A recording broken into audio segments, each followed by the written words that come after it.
Hello guys, welcome back to the YouTube channel shadow of success. आज हम फिर से डिस्कस करेंगे changing trends and career in physical education का part number 2 यानी कि chapter first of class 11 physical education, जिसका डिटेल्ड एक्सप्लेनेशन हम हिंदी के अंदर करेंगे और playing surfaces, wearable gears, sports equipments और टेक्नोलॉजिकल एडवांसमेंट्स के बारे में डिस्कशन करेंगे। और आपको डिटेल्ड नोट्स मैं इस वीडियो में प्रोवाइड करूंगा, जिन्हें डाउनलोड करने के लिए आपको हमारी वेबसाइट shikshakamp.blogspot.com पर जाना होगा।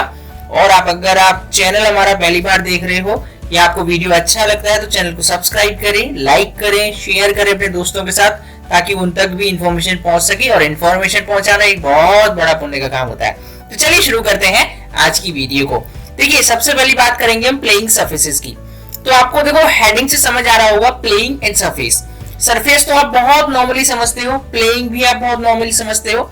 सरफेसेस वो होते हैं जहां पर हम अपने आप को सेटल करते हैं, यानी कि जहां पर हम खुद को बैलेंस करते हैं। सरफेस डिफरेंट तरीके के होते हैं। वही प्लेइंग की बात करें तो प्लेइंग का मतलब है कि हम कोई गेम खेल रहे हैं, कोई स्पोर्ट्स एक्टिविटी कर रहे हैं, या फिर हम किसी भी प्रकार की ऐसी कोई चीज कर रहे हैं जिससे हमारे बॉडी के मूवमेंट्स हो रहे हैं, तो उसे हम कहेंगे प्लेइंग। ठीक, हालांकि हम डिस्कस कर रहे हैं फिजिकल एजुकेशन के कॉन्टेक्स्ट में, तो यहाँ पर प्लेइंग सर्फेसेस का सिंपल सा मतलब है वो सर्फेसेस जहां पर हम स्पोर्ट्स को प्ले करते हैं। तो प्लेइंग सर्फेसेस डिफरेंट टाइप के होते हैं। कई बार हम देखते हैं कि कोई गेम है जो कि सिंथेटिक सरफेस के ऊपर खेला जा रहा है, कोई गेम है जो कि ग्रास सरफेस जो है उसके ऊपर खेला जा रहा है, कोई सीमेंटेड सरफेस के ऊपर खेला जा रहा है। जैसे हम देखते हैं क्रिकेट के अंदर या तो ग्रास ही होता है या क्ले से बना होता है या सीमेंटेड होता है, वहां पर सिंथेटिक सरफेस का यूज नहीं होता है। आपने कभी पिच को देखा हो या ग्राउंड को देखा हो, वो एक नेचुरल ग्राउंड होता है जहां पर आप अगर पिच को चेंज करना चाहते हो तो मोस्टली आप वहां पर सीमेंटेड पिच का यूज कर सकते हो। ठीक है, अगर हम बात करें प्लेइंग सरफेसेस की तो बहुत सारे गेम्स चलते आ रहे हैं हमारे एंशिएंट टाइम से। उसके अकॉर्डिंग डिफरेंट स्पोर्ट्स के अकॉर्डिंग डिफरेंट टाइप के प्लेइंग सरफेसेस भी होते थे। जैसे दंगल आप देखते हो, दंगल भी एक स्पोर्ट्स है, एक एक्टिविटी है, एक फिजिकल मूवमेंट है जिसमें आप प्ले करते हो अपनी बॉडी के साथ, तो वो भी एक तरीके का सरफेस है। लेकिन उस प्ले के अंदर जो सरफेस यूज होता है वो किस तरीके का होता है, वो मिट्टी का होता है, एकदम सॉफ्ट सरफेस यूज होता है ताकि प्लेयर को कोई चोट ना लगे।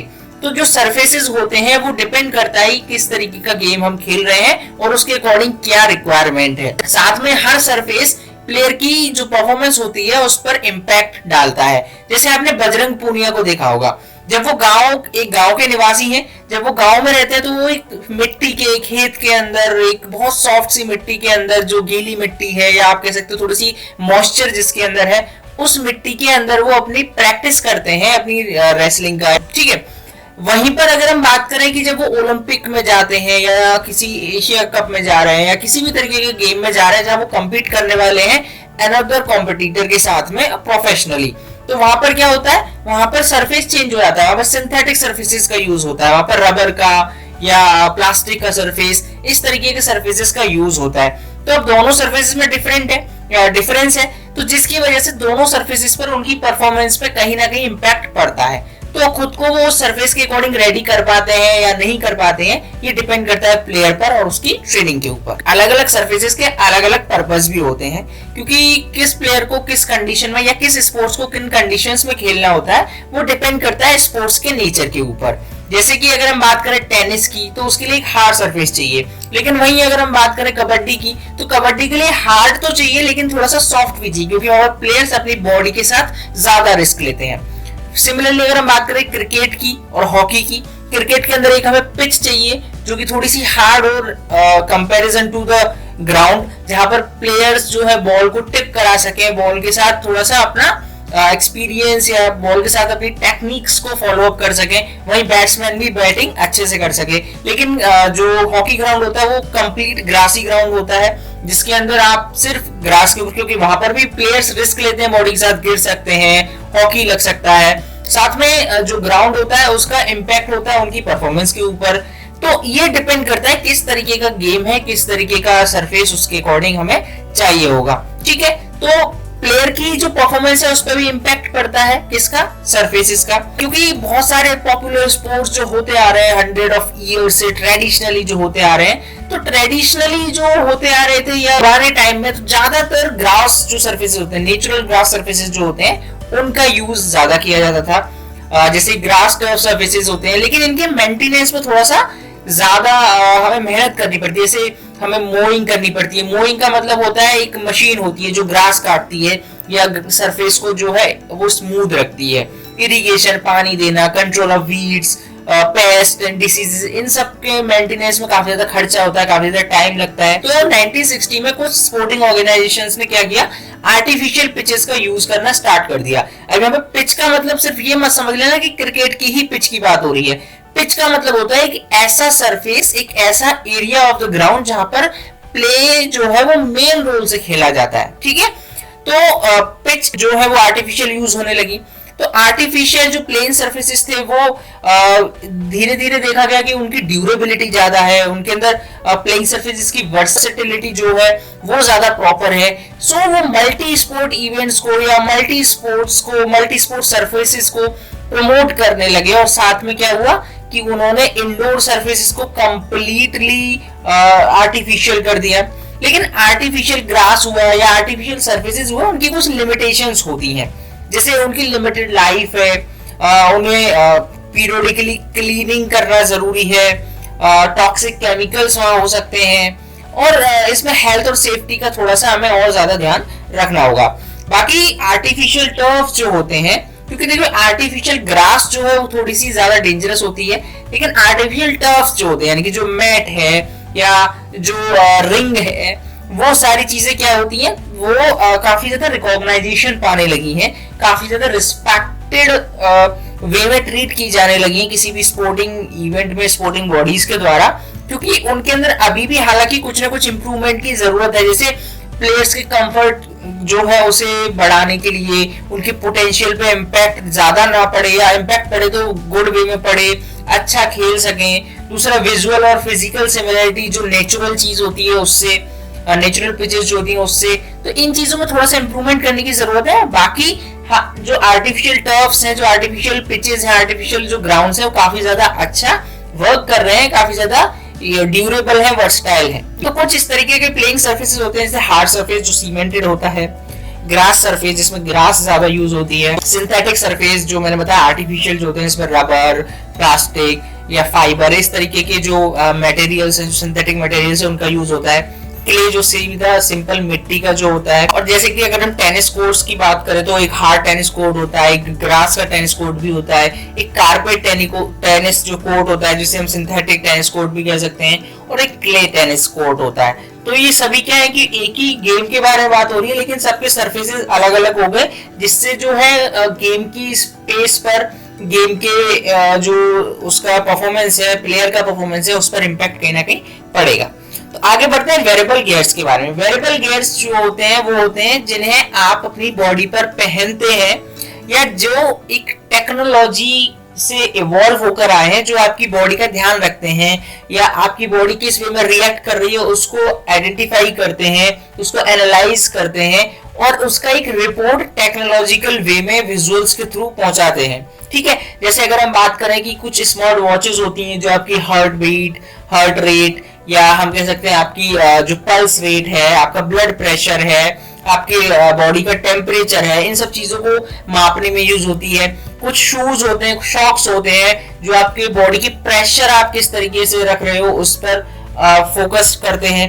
तो बहुत सारी चीजें हैं, क्योंकि टेक्नोलॉजी काफी ज्यादा इवॉल्व हुई है, तो टेक्नोलॉजी ने लगभग हर स्पोर्ट के हर जो पार्ट है, जो हर पर्टिकुलर जो एक एरिया होता है किसी भी स्पोर्ट का, उसके लगभग हर चीज को टच किया है। जैसे बॉल्स, बैट्स, रैकेट्स और स्केट्स, व्हील चेयर्स भी आजकल टेक्नोलॉजिकल हो गई हैं, आर्टिफिशियल काफी ज्यादा आर्टिफिशियली उन्हें काफी ज्यादा इंटेलिजेंट बनाया जा रहा है। टेक्नोलॉजी हैज इंटरनली रिवॉल्यूशनलाइज्ड, यानी कि बहुत बड़े पैमाने पर इसके अंदर एक चेंज आया है, इवॉल्वमेंट आया है, और इसका इन्वॉल्वमेंट भी बढ़ गया है। ठीक है, तो इनका जो इक्विपमेंट जो डिजाइन किए जा रहे हैं, जैसे आपके शूज हो गए, या यूनिफॉर्म्स हो गई, या ग्लव्स हो गए, हेलमेट्स हो गए, पैड्स हो गए, जो भी स्पोर्टिंग इक्विपमेंट जिनके बारे में आगे हम अभी पढ़ेंगे, जितने भी स्पोर्टिंग इक्विपमेंट्स हैं वो सभी हाई टेक है, हाई फंक्शनिंग हो गए हैं, क्योंकि टेक्नोलॉजी अच्छे से इवॉल्व हो रहा है। क्योंकि देखिए, आप अगर बात करें स्पोर्टिंग जो टी शर्ट्स होती हैं, जैसे कबड्डी में आपने देखा होगा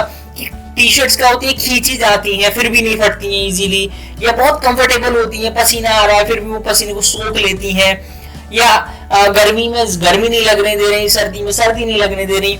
तो इस तरीके के जो स्पोर्टिंग शूज हैं या स्पोर्टिंग ड्रेसेस हैं जो डिजाइन की जा रही हैं वो काफी ज्यादा हाई टेक है या हाई फंक्शनिंग तरीके से हो गई हैं, जिन्हें हम वेरेबल गियर्स भी कहते हैं। और ये जो वेरेबल टेक्नोलॉजी है इसने स्पोर्ट्स को एक अलग वे में इवेल्युएट करने के लिए लोगों को मजबूर कर दिया है। आज हम सिर्फ ह्यूमन आईज पर डिपेंडेबल नहीं है। आज जजमेंट्स के लिए हम क्या करते हैं कि हमारे पास हॉकाई जैसा एक बेहतर सिस्टम है, हमारे पास एक स्पीडोमीटर है, हमारे पास जीपीएस ट्रैकर्स हैं, हमारे पास आरएफआईडी चिप्स हैं। आरएफआईडी चिप्स जो होती हैं वो आपकी आइडेंटिफिकेशन के लिए यूज होती हैं और इन चिप्स के थ्रू आप स्कोर्स को जो है काउंट कर सकते हो, कैलकुलेट कर सकते हो। और इनसे क्या होता है कि बहुत सारे जजमेंट्स को देने में बहुत आसानी मिल जाती है, क्योंकि आरएफआईडी क्या है, रेडियो फ्रीक्वेंसी आइडेंटिफिकेशन एक टेक्नोलॉजी है जो कि काफी फ्रीक्वेंसी के थ्रू सारी चीजों को कैलकुलेट कर लेती है। बहुत सारी वेरिएबल टेक्नोलॉजीज ऐसी हैं जो जैसे स्मार्ट वॉचेस मैंने आपको बताया, जो प्रोफेशनल एथलीट्स या एक नॉर्मल व्यक्ति भी उन्हें जो फिटनेस फ्रीक है या जो फिटनेस पर ध्यान देता है वो भी खरीद सकता है, वो भी उन्हें यूज कर सकता है। और जैसे वो आपकी कैलोरी को, आपकी स्टेप्स को, आपके डिस्टेंस, पल्स, हार्ट रेट वगैरह जो भी मैंने आपको भी बताया उन सबको क्या करता है, कैलकुलेट करता है, आपको शो करता है। और कुछ स्पेशलाइज्ड टेक्नोलॉजीज भी हैं, जैसे वेरेबल गियर्स के अंदर की मैं बात कर रहा हूँ, जैसे स्मार्ट क्लोथिंग हो गई है कि इस स्पोर्ट के अकॉर्डिंग ऐसे क्लोथिंग होनी चाहिए जिससे आपकी इंजरी के चांसेस बिल्कुल निल हो जाते हैं। जैसे क्रिकेट में आप देखते हो पैड्स का यूज होता है, एल गार्ड का यूज होता है, आप बेटर हेलमेट्स का यूज होता है, क्योंकि पुराने टाइम पे ऐसे हेलमेट्स बनते थे जिनकी वजह से जो प्लेयर थे वो इंजर्ड हो जाते थे। कई सारे प्लेयर्स की डेथ भी इस वजह से हो चुकी है। तो इस चीज पर ध्यान दिया गया और हर चीज को ज्यादा सिक्योर बनाने के लिए हर चीज को डेवलप किया गया है। वेरेबल गियर्स पर ज्यादातर ध्यान दिया गया कि स्विमिंग के लिए कैसे सूट्स होने चाहिए, या हॉकी के लिए कैसे कपड़े होने चाहिए, या फिर क्रिकेट के लिए किस तरीके की ड्रेसिंग होनी चाहिए, किस तरीके का यहाँ पर इक्विपमेंट्स का यूज किया जाना चाहिए ताकि इंजरी के चांसेस कम से कम हो और परफॉर्मेंस पर भी कोई ज्यादा इम्पैक्ट उसका ना पड़े। ठीक है, तो हर चीज जो है वेरेबल गियर्स में डेवलप हुई है। और जैसे मेडिकल टेक्नोलॉजी में देखो आपकी स्मार्ट रिंग्स हैं, सेंसर्स, फील्ड शर्ट्स हैं, लेगिंग्स हैं, इनके आपके कपड़ों में भी सेंसर लगे हो सकते हैं जो आपकी बॉडी की रिक्वायरमेंट्स को, बॉडी की कमियों को, बॉडी के अंदर जो इफेक्ट्स पड़ रहे हैं, जो रिएक्शंस हो रहे हैं उन सबको आइडेंटिफाई कर सकते हैं। और आपने देखा हुआ हेड माउंटेड डिस्प्लेस भी होती हैं जो कि हेलमेट्स के अंदर डाली जाती है, रेस कार ड्राइवर जो होते हैं उनके अंदर, ताकि वो रेडियो कांटेक्ट कर पाए अपने जो क्रूज हैं उनके साथ। और वेरेबल टेक्नोलॉजीज का काफी सारे बेनिफिट्स भी होते हैं, क्योंकि केवल ये हेल्थ या फिटनेस को ही ऑप्टिमाइज नहीं करते हैं बल्कि एथलेटिक परफॉर्मेंस पर भी ज्यादा ध्यान दे पाते हैं। ये इंजरीज से हमें प्रिवेंट करते हैं, डेंजर जोन में जाने से बचाते हैं और रिस्की मूवमेंट या पैटर्न्स जो होते हैं उनको आइडेंटिफाई करके प्रेडिक्ट भी कर देते हैं।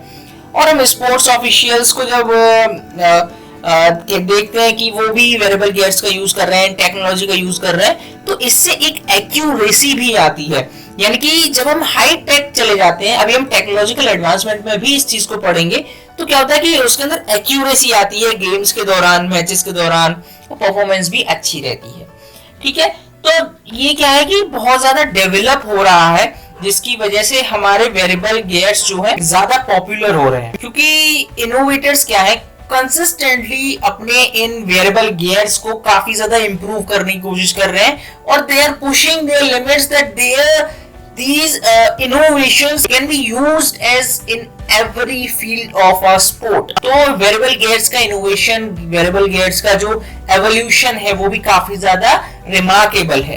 आगे देख सकते हो आप वेरेबल गियर्स कैसे होते हैं। जैसे कि आप पहली पिक्चर में देख पा रहे हो कि एक व्यक्ति है, एक एथलीट है जिसने एक चेस्ट पहन रखा है और उस चेस्ट के अंदर speed and sprints, total distance, metabolic power और एंटीरियर और पोस्टीरियर लोडिंग, यानी कि आपका जो पोस्चर है वो कैसा है, टोटल स्ट्रेस लोडिंग, कितना आप प्रेशर ले रहे हो, बॉडी के अंदर स्ट्रेस ले रहे हो, या डिफरेंट तरीके के जो वेरेबल गियर्स होते हैं यानी कि वेरिएबल जो इक्विपमेंट्स होते हैं उन सब की अपनी अलग अलग वेराइटीज, अपनी अलग अलग क्वालिटीज हैं। ठीक है, आगे बढ़ते हैं स्पोर्ट्स इक्विपमेंट पर। ये बहुत ज्यादा डिस्कस करने वाली चीज है नहीं, बहुत कॉमन सी चीज है। स्पोर्ट्स इक्विपमेंट्स यानी कि वो इक्विपमेंट जो किसी भी स्पोर्ट में यूज होते हैं, जिसके अंदर सारी चीजें आती हैं। आपकी हेलमेट हो गया, आपकी क्लॉथिंग हो गई, आपके रैकेट्स हो गए, आपके बैट्स हो गए, आपके प्रोटेक्टिव इक्विपमेंट्स हो गए, everything is considered in sports equipments. क्योंकि ये जितने भी इक्विपमेंट्स वगैरह है, ये सभी आपकी बॉडी को या आपकी बॉडी को किसी भी रिस्क से बचाने के लिए यूज होते हैं, आपकी परफॉर्मेंस को एनहांस करने के लिए यूज होते हैं, ताकि आपको काफी ज्यादा अच्छा फील भी हो, साथ में आपको कोई इंजरी वगैरह ना हो, साथ में आपकी परफॉर्मेंस अच्छी रहे, आपकी परफॉर्मेंस में कोई भी रिग्रेटफुल एक्सपीरियंस ना रहे, या आपकी परफॉर्मेंस के अंदर कोई भी निगेटिव पॉइंट्स जो है, आपकी टैलेंट की बात यहाँ नहीं हो रही है, आपकी परफॉर्मेंस की बात हो रही है। टैलेंट के अकॉर्डिंग किसी के नेगेटिव पॉजिटिव पॉइंट्स आते हैं, यानी कि कोई अच्छा नहीं खेलता, कोई बुरा खेलता है, लेकिन स्पोर्ट्स इक्विपमेंट्स का क्या काम होता है कि वो आपकी परफॉर्मेंस को एनहांस करें। यानी कि अगर कोई गंदा खेलने वाला प्लेयर है, वो भी कुछ ना कुछ लेवल पर डेवलप कर जाएगा अपनी स्किल्स के अंदर। जैसे अगर हम नॉर्मल कपड़े पहन के स्विमिंग करते हैं, तो क्या होता है कि हमारी बॉडी बहुत ज्यादा फोर्स को एक्सपीरियंस करती है, बहुत ज्यादा रेसिस्टेंस हम देखने को मिलता है। लेकिन अगर हम जो स्विमिंग के कपड़े होते हैं उन्हें पहनकर अगर हम स्विमिंग करेंगे, तो हमारी बॉडी काफी ज्यादा लाइट फील करेगी और हम आगे ज्यादा अच्छे से जा पाएंगे। सो ये सारी चीजें जो है स्पोर्ट्स इक्विपमेंट्स हैंडल करते हैं। जैसे आपका रैकेट हो गया, कोई फुटबॉल नेट हो गया, जो छोटी से लेके बड़ी चीज तक भी है किसी भी स्पोर्ट्स में जो इंक्लूड होती है, वो सभी स्पोर्ट्स इक्विपमेंट्स कहलाते हैं। आगे टेक्नोलॉजिकल एडवांसमेंट, जिसपे मैं ऑलरेडी बहुत सारी चीजें डिस्कस कर चुका हूं। यहाँ कुछ पर्टिकुलर पॉइंट्स दिए हुए हैं, उनके बारे में थोड़ा सा बात कर लेते हैं। देखिए आजकल क्या होता है कि हमारा जैसे क्रिकेट फिलहाल में चल रहा है, एशिया कप स्टार्ट हो चुका है, तो हमें देखने को मिलता है कि बॉल डली और उसकी जस्ट इंस्टेंट बाद हमें रिप्ले दिख जाता है, 6 मारा, विकेट लिया, या इस तरीके का शॉट था, उसका इंस्टेंट रिप्ले मिल जाता है। तो ये एक रिमार्केबल टेक्नोलॉजी है कि हमें इंस्टेंटली किसी भी चीज का रिप्ले देखने को मिल रहा है, जो कि पहले नहीं होता था। पहले रिप्ले बिल्ड किया जाता था, क्योंकि एक कंप्लीट क्लिप में से उस क्लिप को काटा जाता था, जिस वजह से काफी ज्यादा टाइम लग जाता था। ठीक है, तो इंस्टेंट रिप्ले क्या है, एक रिमार्केबल टेक्नोलॉजी का एग्जांपल है। और इस टेक्नोलॉजी से जो ऑफिशियल्स हैं, वो किसी भी चीज को मतलब किसी भी रिप्ले यानी किसी भी जजमेंट को स्लो डाउन करके भी दे सकते हैं, री एग्जामिन कर सकते हैं किसी भी प्ले के दौरान। और इससे क्या होगा कि इसका सेकंड पर्सपेक्टिव जो है वो ये है कि इससे हम कोई कंट्रोवर्शियल चीजें नहीं कर सकते। यानी कि अगर मान लीजिए किसी अंपायर ने कोई गलत डिसीजन दे दिया, तो उसे हम तुरंत रिव्यू कर लेते हैं। तो उससे क्या होता है कि अगर एम्पायर ने गलत डिसीजन दे दिया, और रिव्यू सिस्टम जो पहले डीआरएस सिस्टम नहीं हुआ करता था, तो उस समय क्या होता था कि जो एम्पायर का डिसीजन, वो एम्पायर का डिसीजन हो जाता था फाइनल। ग्राउंड के एम्पायर ने जो डिसीजन दे दिया वो फाइनल हो गया, जिस वजह से काफी ज्यादा प्लेयर्स के साथ चीटिंग हो जाती थी, कुछ टीम्स इस वजह से हार भी जाती थी, उनके गेम में इम्पैक्ट पड़ता था। और आज के टाइम पर ये चीजें बहुत कम होती हैं, 99% चीजें नहीं हो सकती हैं ऐसे। इंस्टेंट रिप्ले लगभग हर गेम में यूज होता है आज के टाइम पर, और काफी ज्यादा इंपॉर्टेंट एक एस्पेक्ट भी हो चुका है हर स्पोर्ट का। दूसरा आता है सेंसर टूल्स। सेंसर टूल्स क्या होते हैं, ये आपके जो भी गोल है वो वैलिड है या नहीं है, या आपने किस प्रेशर से बॉल डाली, किस स्पीड से बॉल डाली, तो इन सब चीजों को क्या सेंस करके उसका एक डेटा ट्रांसफर करना, या हम कह सकते हैं जैसे हम डीआरएस सिस्टम लेते हैं, तो वहां पर हॉकाई इक्विपमेंट है, हॉकाई एक टेक्नोलॉजी है जिसका यूज किया जाता है। तुरंत हमें पता लग जाता है कि विकेट मिसिंग है, या विकेट को हिट कर रहा है, या अंपायर्स कॉल है, जिस भी तरीके का जो डिसीजन होता है वो हमें इंस्टेंटली पता लग जाता है। अलग अलग तरीके के सेंसर्स का यूज होता है, जैसे स्पीडोमीटर भी एक सेंसर का काम करता है। विकेट्स के अंदर जो माइक होते हैं, जो कैमरा होता है, जो स्पाइडर कैम होता है, बहुत सारे जो ये सेंसर टूल्स हैं इनका यूज किया जाता है। अगली बात आती है टाइमिंग सिस्टम।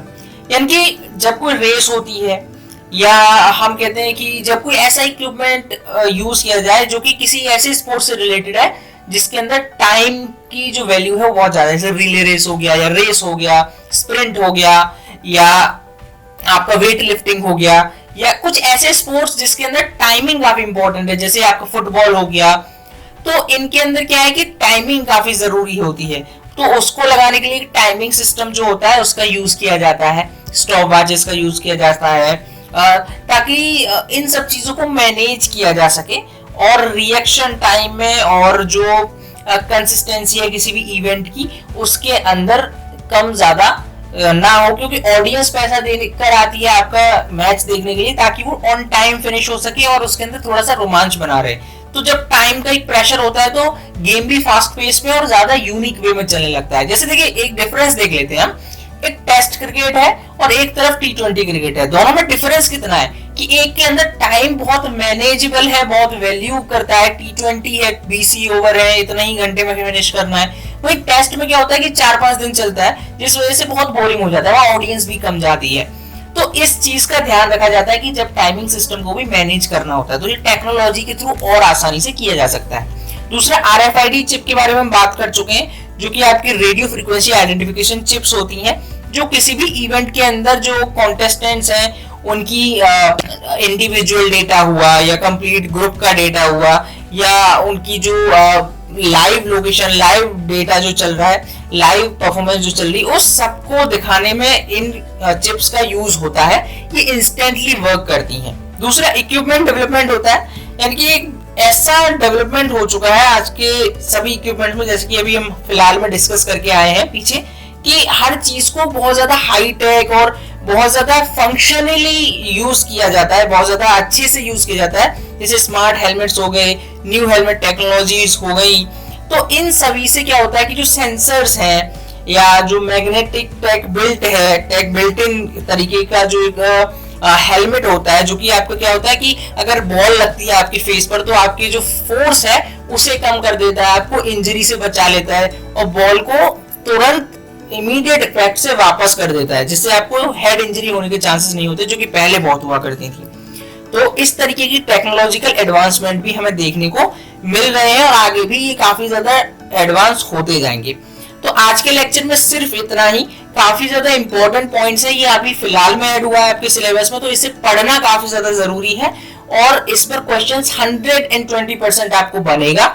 इसको बस आपको समझना है, क्योंकि इनके वर्ड जो है उसके तरीके से ही आप उसके एनालिसिस से ही आप समझ जाओगे कि किस तरीके से हमें पढ़ना है, क्या क्या हमें लिखना है।